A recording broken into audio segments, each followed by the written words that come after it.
Nagpaalala ang Department of Education o DepEd na mapapatawan ng kaparusahan ang mga mahuhuling nagpapakalat po ng bomb jokes o bomb threats sa mga eskwelahan.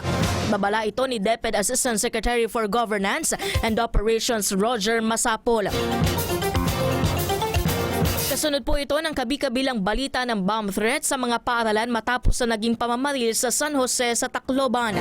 Ani ni Masapol, ang mag-aaral na mapapatunayang naghahasik ng takot sa paaralan ay paparusahan ng third level offense na exclusion o hindi na pagtanggap sa eskwelahan saka ite-turn over sa mga otoridad.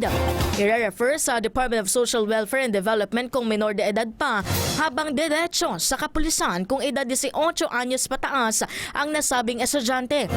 Makakapag-enroll pa rin naman, ngunit hindi na sa kung saan ito nagpakalat ng banta.